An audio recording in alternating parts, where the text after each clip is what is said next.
Minutes. Good evening, good evening. So happy to be here with you all tonight. We have a really hot topic. You guys, we have some things to discuss. I'm going to be sharing and divulging some things tonight that I'm a little bit nervous about. A, because I haven't shared very much of on this subject that is highly, highly personal. Um, but I really want to share, I want to do a story time tonight with you guys to drive home a point that is very, very important. And I promise you guys, every time I get ready to do a particular subject, any subject, and I always try to plan ahead what I'm going to talk about, it seems like the universe just conspires to start having all these things unfold for me and show me even more of what it is that I was going to talk about. It starts to unfold and deepen my understanding of this conversation so that I'm able to share with you guys even deeper. Hola, Dabney. Greetings, greetings. Thank you for saying hello as you came into the chat. So, you guys, we are talking tonight. Our topic tonight is, are you addicted to tragic love? To tragic love. Okay? Are you addicted to tragic love? And many of us are addicted to tragic love. You know, this may be your toxic trait and you just don't realize it. Okay?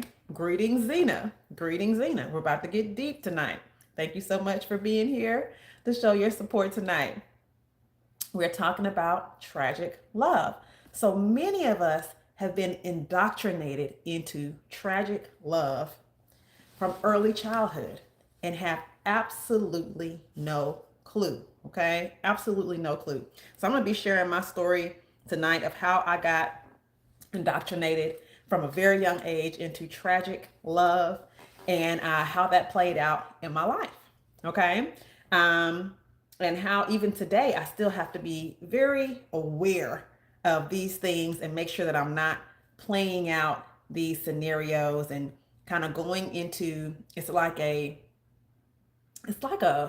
track, you know. And I mean a track like when we were kids, we used to have these little race car tracks and you have to like plunk, like kind of click the race car down into the track so it would follow the track. When you hit the button, it would just follow the track on its own. That kind of track. That's what I'm talking about. It's like it's a pattern, right? So that you don't fall into these patterns because they're so deeply ingrained into our way of being, into our definitions of love, that sometimes we don't realize that this is what's happening. Okay. So before I get into that, I want to introduce myself for those who don't know. And please, if you come into the room and not said hello, please give me a greeting. Let me know you're here. My name is Pangea North Star. I am an energy healer, a sound therapist, a Reiki healer, an attraction coach, and I love to share. My favorite topic to talk about is love, which we're talking about tonight, but we're talking about tragic love, okay? So, you guys, this is a story I want to share with you guys. When I was 8 years old, my parents separated, okay? When I was eight, my parents separated. And forgive me, I have a cough drop in my mouth. My throat has been awful this week. I'm just trying to be able to project and speak to you guys tonight. So, when I was 8 years old, my parents separated. Okay. And from that point, for several years, things were very ugly until they finally divorced when I was 15, you guys. Okay. When I was 15, they finally divorced. And still, things were just ugly. Okay. But I'm just telling you that part to kind of give you an idea of like how fierce the fight was. Okay. This was not an ordinary divorce. Okay. So at that time, when my parents separated when I was eight, I didn't realize it, but I was really losing both of my parents. Both of my parents. Okay. And like I said, you guys, things, start coming to me as soon as I set my intention to talk about a certain topic on my lives.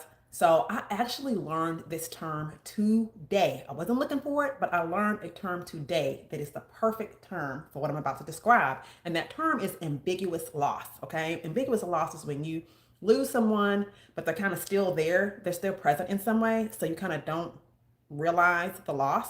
And I'm going to give you examples. So the way this happened for me when my parents separated was with my relationship with my dad.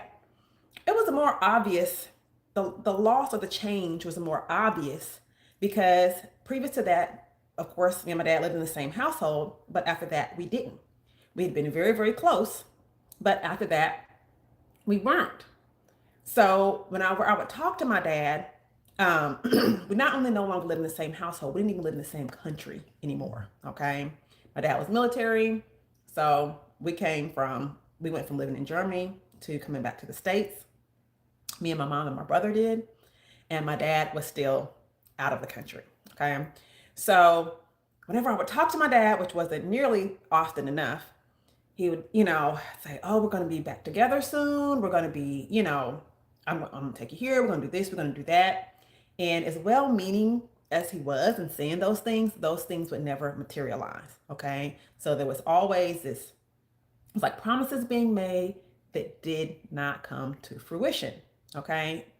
In fact, I never lived with my dad again after that and never had, like long-term visits. There wasn't even like going to stay at my dad's with my dad for the summer or anything like that. Okay. So I was always expecting to be reunited with my dad and for things to go back to the way they were in terms of the closeness of our relationship, but that never happened. Okay. So because I was not clear about what was happening, I could not process what was really happening. Okay. If that makes sense, give me some hearts in the chat. If you're following me so far, or if you have experienced anything like this when you were younger, being separated from a parent or someone that you really, really loved, losing someone that was very, very close to you, that was traumatic, give me some hearts in the chat. Just let me know that you're with me. So I was experiencing this loss, but not able to process. I was never told, the truth of what was actually happening. Okay. So that was the ambiguous loss that occurred with my dad. Okay. Now, with my mom, it was quite different. It was even less obvious and even more confusing. Okay. I lived in the household with my mom. She was physically there, but my mother was no longer the mom that I had known. My mother's personality changed completely. She was very traumatized by the divorce. And I now can see, looking back at it with my adult mind, that it brought up old traumas for her. Okay. Things that were other things that were unresolved for her. Okay. So she was there, but not there. Okay. I went from being as close as any 8-year-old little girl with her mom to her being someone I did not recognize and even feared. Okay. So without going into too much detail, I'll just say, that was a loss, quite a loss of my mother. Though she was physically there, emotionally, I lost her. Okay. So it was like the opposite of what was happening with my dad. My dad emotionally, I still felt connected with him. Because I was just expecting for us to be reunited at any time, and that didn't happen. So there was emotional connection with physical loss, and with my mom, there was her physical presence and the emotional loss. Okay, if that makes sense for you guys, give me some hearts in the chat. Let me know that you're following me. That is ambiguous loss. Okay, this could also happen if someone were like the examples that were given today when I learned about it was like if someone is deployed, and you're losing them that way, they're still emotionally present with you, but they're not there in your life. Okay. If someone that you knew came up missing, if they went missing, it's like they're just suddenly gone from my life. I don't understand what's happening. I'm hoping to be reunited with them, but that's not happening. It also can happen in relationships, right? Like when you get into a relationship with someone and you're really, really close with them, maybe you're even married. but in a physically present in the household with you. However, the emotional connection dissipates.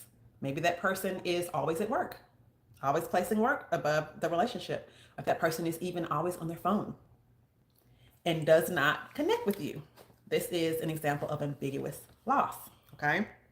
So having this happen in my life at such a young age, this set me up for tragic love scenarios. Okay, tragic love scenarios, because these things that happened when I was so young meant that elements of emotional rejection, emotional abandonment were hardwired into my definition of love, because your parents are the first people that you learn love from, whether they are present in your life or not. Okay, if that makes sense to you guys, give me some thumbs up in the chat if that makes sense to you guys. Okay, this is the first people that you learn love from, and whatever the dynamics are with your parents, whether they are present or not present, this sets you up for the patterns that you will follow without very intentional intervention. You will follow these patterns in your love life and even friendships. Okay, so this set me up for these tragic love scenarios in my own relationships when I started dating and when I got married. Okay, I would always and I got married, you guys, very early at 19. Okay, as a result, also because I was always wanting a family. Like, the only thing I could tell you I definitely wanted when I was growing up, the only thing I could definitely tell you I wanted was a family. That was it. But it was because my family had just been like ripped apart so brutally at a young age, right? So we'll get more into how the marriage thing went in a minute. But just even my dating years before I got married, which is very short, but there was always this element in every relationship of, whether it's myself or the other party, someone was dangling the carrot and someone was getting toyed with, right? Someone was kind of, threatening to love somebody, like, oh, I'm gonna love you. I'm gonna love you any day now, any minute now. Oh, I'm gonna fulfill whatever is promised, right? It was always one of those type of relationships. Either I was the one dangling the carrot or someone was dangling a carrot over me, but there was never quite an equal energy exchange.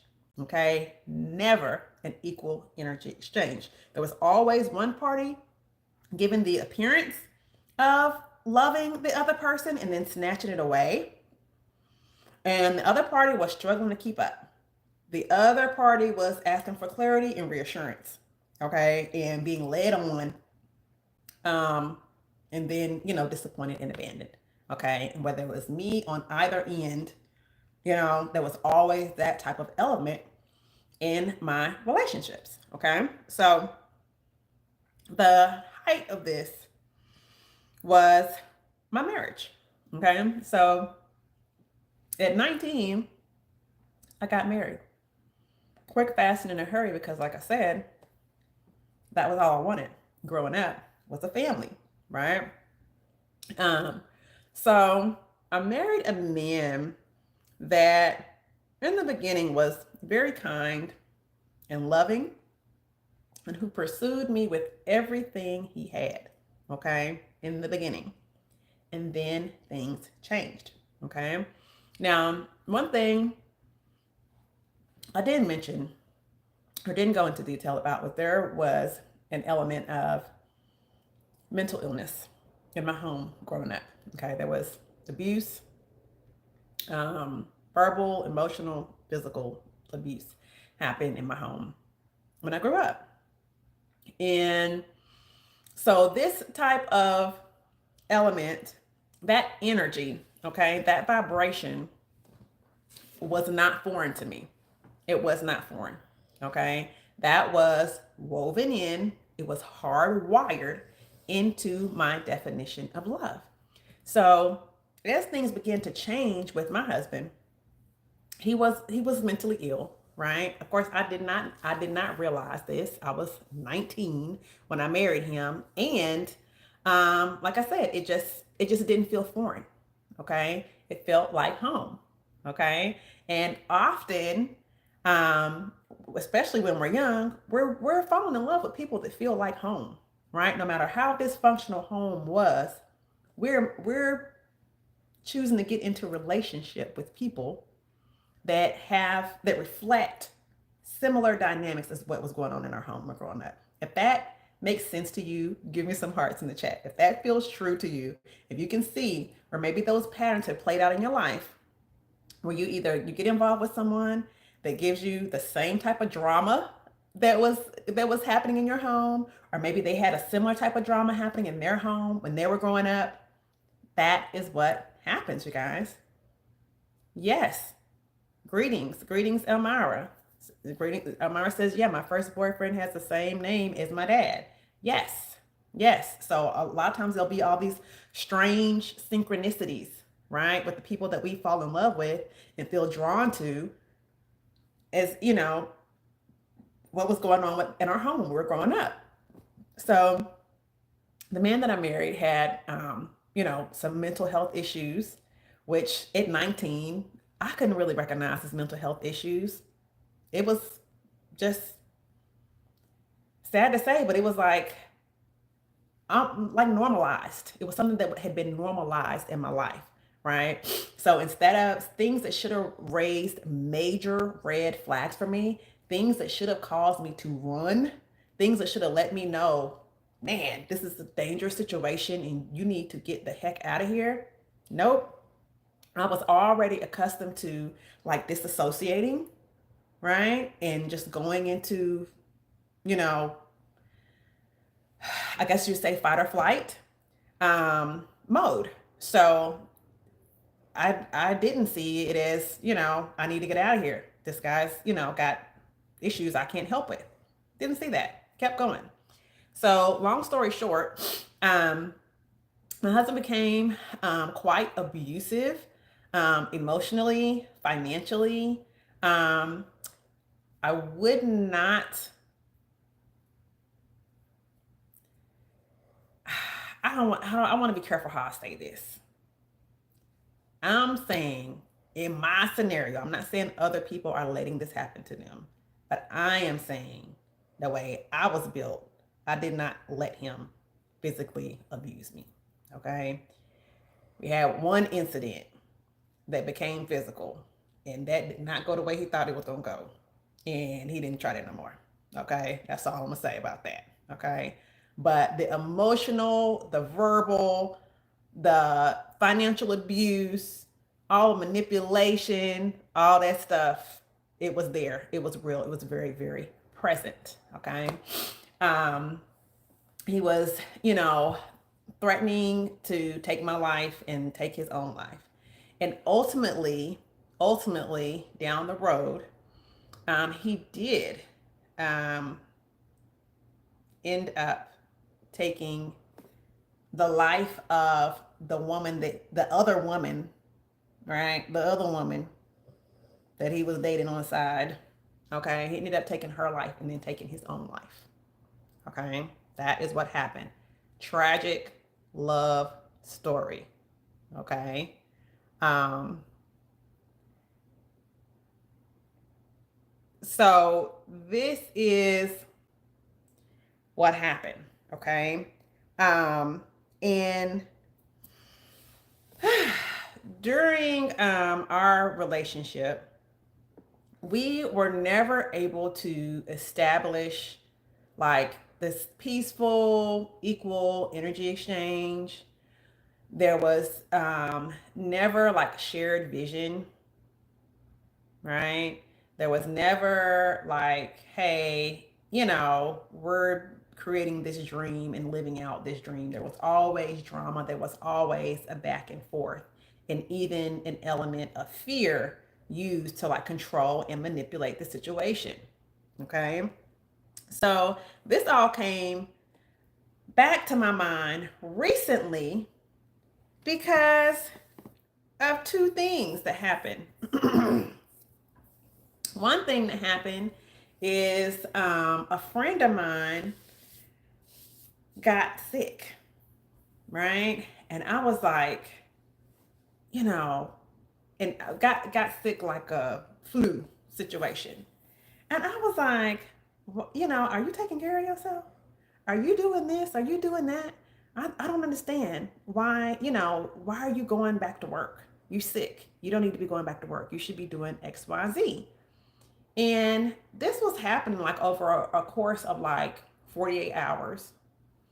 And I caught myself. I started to feel really anxious. Okay. Really anxious. Okay.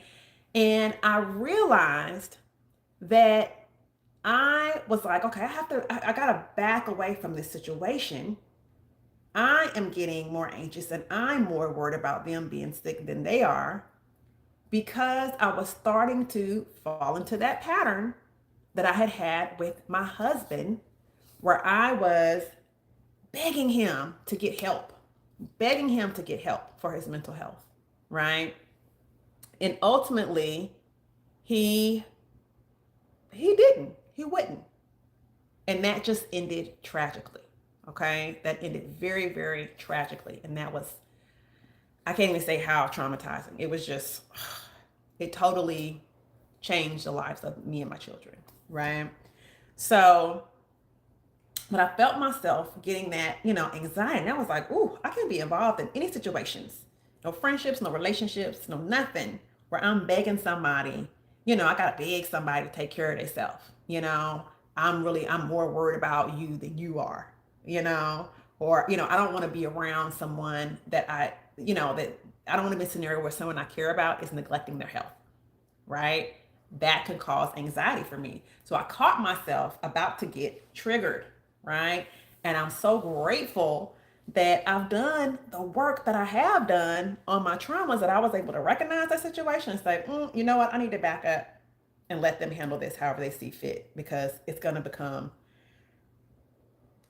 an anxious, very anxious situation. It could become triggering for me if not. Okay. So if this makes sense to you so far, give me some hearts in the chat if you're still with me. If you have situations in your past that hey, if I allow this scenario to be recreated in my life, this could become a trigger for me. This if something comes to mind for you when I say that, give me some hearts in the chat. Okay? This is an example of a tragic scenario, right? That leaves an imprint on you, right? And you can tend to continue those same patterns in your relationships, in your friendships, if you are not very careful. The second thing that happened that just kind of brought all this together for me and made me say, yeah, I'm definitely going to talk about this in the live, is that a friend of mine, greetings, Shanae. Shanae just came in the room. A friend of mine I was talking to last at the end of last week was saying, man, I can tell I'm really over XYZ scenario that happened in my life because you never hear me talking about it. You never hear me talking about that. And I was like, no, I don't never really hear you. I don't hear you talk about that.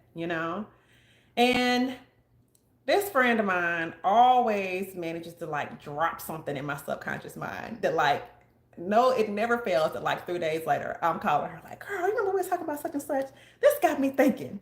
So this time it got me thinking about the things that I never talk about. And am I really, truly over them? Right?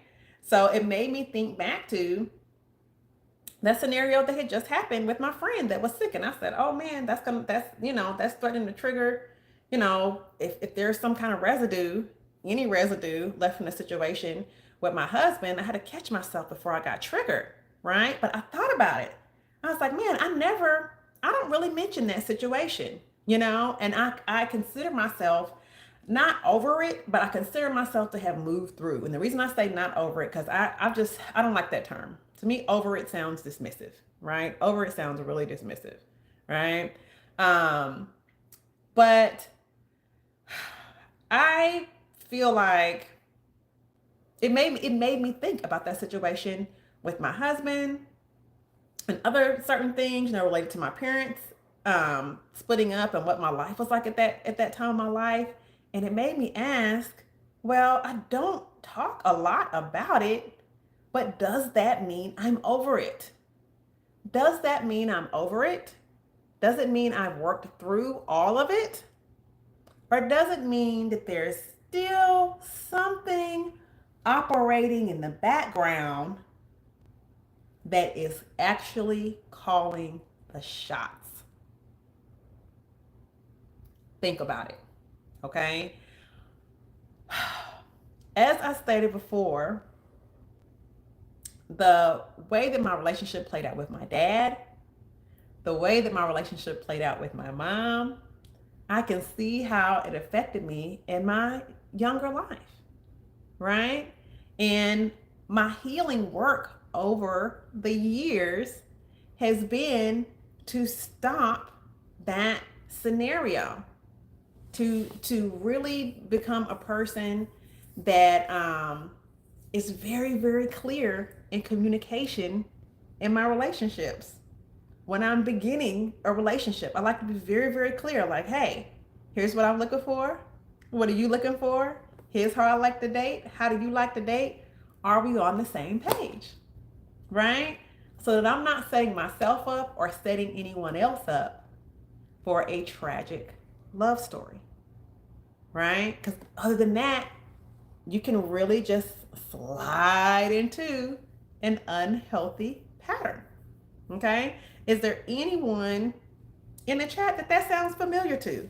Like, yeah, I can totally see how that can happen, or I can totally see where I've had patterns in the past that may be related to early childhood, right? Or to other, traumas early in life. I'm sure that if we're honest with ourselves and we start to really connect the dots, we can see, oh my gosh, am I playing out a pattern, right? So this issue, you guys, is going really deep into root chakra territory, okay? Root chakra territory. And if you guys have questions or comments, now is the time, okay? I love to help examine some of this with you guys if there are some things coming up for you as you listen, all right? But this is going to take us really deep into root chakra territory. Our root chakra is about, it's very much related to early childhood experiences. The way, tonight we're talking about the way that we were taught love, right? And love is part of the safety and security aspect of root chakra energy, because love makes us feel safe, right?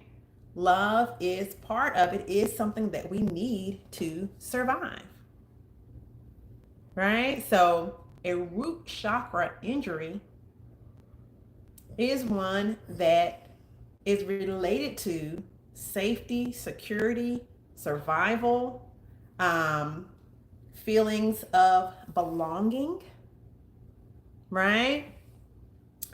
Whether you felt like you were provided for or if you grew up with scarcity, things that shape your identity and your feeling of belonging in your place in the world. We've got a question. Do you feel patterns like these are always detrimental? Can there be instances where a tragic love story can be healing and productive? Excellent question. I think that the determining factor is what you do, what you decide to do with your set of circumstances, right? What you do with that energy. Energy is information, right? So the experiences that we have in our life inform us one way or the other. Just how, people, we say we learned a lesson from something tragic that happened in our lives, right?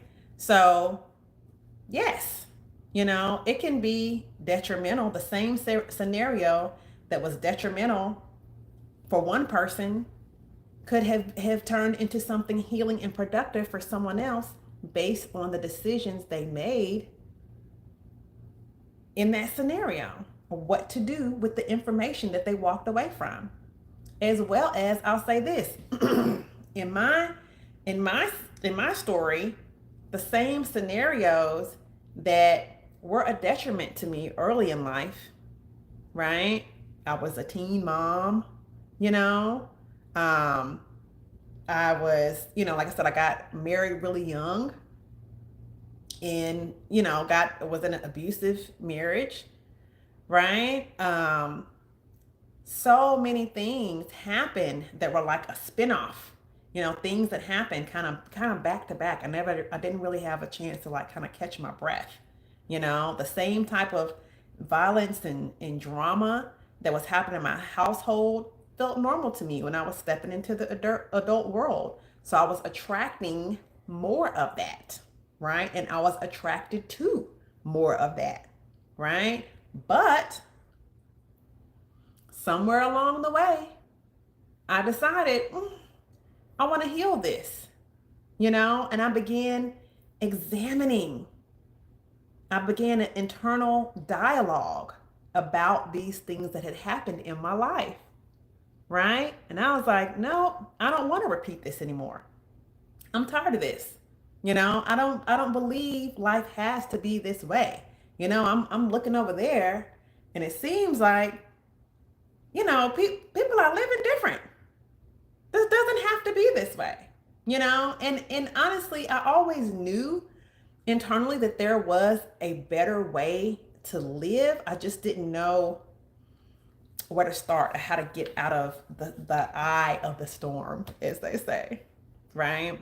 Thank you for that. Thank you for that question, by the way. And if there are more questions, please let's have another question. But I didn't know at the time. I didn't know how to get out of the eye of the storm. But little by little, I started working on myself, and it did become healing. It did become productive, right? But we have to take whatever ingredients we have, whatever information we walked away from, and turn that into something productive for us, something healing, okay? Something that will allow us to heal, okay? So if that makes sense, if that answer makes sense to you, give me some hearts in the chat, give me some fire and some thumbs up, and let me know that resonates with you. I really want you guys to come away from this conversation knowing that no matter what you've been through and what you've experienced, you can turn that into the ingredients, the key, the formula for your healing. You can, if you're brave enough to turn and face it. If you're brave enough to turn and face it. It's very easy to allow these things to stay in the background of your mind. It's easy to allow these things to be back in the background of your energy field, right? To be a driving force in your life that you never acknowledge. And to just go through life reacting and reacting and reacting based on what you don't want to see happen again in your life, right? It's so easy to be making decisions based on unresolved trauma, unresolved pain, unresolved hurt, and not even realize it, right? This can be the background energy, the backdrop of your life. If you think of your life as a screenplay, right? What is the setting of the stage? What is the backdrop of the stage? Some of us had very, very rough beginnings in life. Very, very rough beginnings in life. Things that were set in motion that we did not have control over, right? Very tumultuous relationships with our parents, with siblings. Maybe many of us, we have our own stories of abandonment and rejection, right? So it's very easy to go from whatever the trauma was when you were growing up. I don't think anybody had a perfect childhood, right? I've never met anyone that had a perfect childhood, right? But it's very easy from that point to go into a life of seeking more of the same because trauma now feels familiar. Okay? Familiar. Even listen to that word familiar. Don't you hear the word family in familiar? Familiar. What's like your family, right? What feels like home to you? It may be chaos and drama, right? Greetings, Digimo. So, yeah. So, if we have any more questions, going once, going twice, I do want to wrap up, but I want to encourage you guys to stop and think about how did the relationships in your household set you into certain patterns in your life? How and what were you taught about love, about attachments? Were you taught that love means, you know, always being supported and, consistency, that whatever you were promised, whatever expectations you were given were always fulfilled, always being uplifted, right? Always being encouraged, always being reminded of your value, always being shown an example of how to make decisions that are good for you? Was there equal energy exchange or was it quite different? Were you talked down to? Did you experience abandonment? Were you disappointed and let down? Were you isolated? Did your parents split up? Did your family split up? Did you suffer a lot of loss as a child? Was there violence? Was there confusion? What became a comfort zone for you? Because believe it or not, whatever you're exposed to again and again and again, even if it's absolute dysfunction, that becomes a comfort zone. Chaos can become a comfort zone for you when you're exposed to that early in life. Okay. And that will be what feels familiar in the patterns you automatically fall into in relationships. Okay. So if that is the case for you, I want you to do a deep dive into root chakra energy, right? Do a study. Do a study. Find out what is root chakra energy? What are root chakra injuries? Right? And begin to examine how that may be playing out for you and what you can do differently to stop the pattern, to begin to turn and face the trauma, and begin to make some different decisions and get some different results in your life. Okay? So you guys, we're past the 30-minute mark. I just want to thank y'all. I want to thank y'all for holding space for me tonight and making it easy for me to share my story with you guys. I really hope that this was helpful for you all. I know we got into some really deep personal stuff.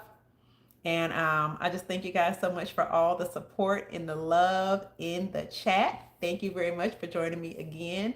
And we'll be back next Tuesday night for another episode of Attracting Love Energy.